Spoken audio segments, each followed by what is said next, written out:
గురుగారు, తులారాశి వాళ్ళకి మే నెలలో 6 ఇంట్లో శుక్రుడు, 8వ ఇంట్లో సూర్యుడు ఉన్నారు.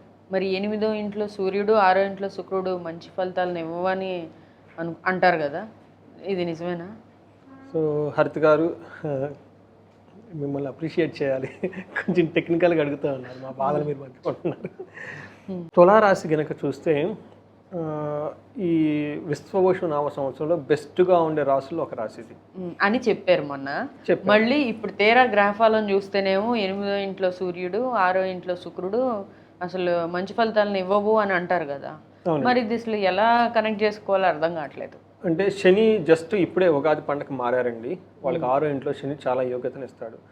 మే తర్వాత గుర్తుపెట్టుకోండి, మే తర్వాత గురువు మారటంతో గురుడు కూడా యోగ్యతను ఇస్తూ ఉంటారు. కాబట్టి ఓవరాల్గా ఇప్పుడు మనం మే మంత్లో ఉన్నాం కాబట్టి మనం ఇప్పుడు జరగబోయేదంతా మే మంత్లో యొక్క గ్రహస్థితిని బట్టి చూడటం వల్ల గల మేజర్ గ్రహాలు వీళ్ళకి చాలా అనుకూలంగా ఉన్నాయని చెప్పాలి. అయితే మధ్యలో కొన్ని ఫాస్ట్గా మూవ్ అయ్యే గ్రహాలు ఉంటాయి. అంటే బుధుడు, శుక్రుడు, గురువు కాకుండా శుక్రుడు, తర్వాత కుజుడు, ఇవి ఫాస్ట్గా మూవ్ అవుతూ ఉంటాయి. కాబట్టి ఇవి కొన్నిసార్లు అనుకూలంగా, కొన్నిసార్లు ప్రతికూలంగా ఉంటాయి.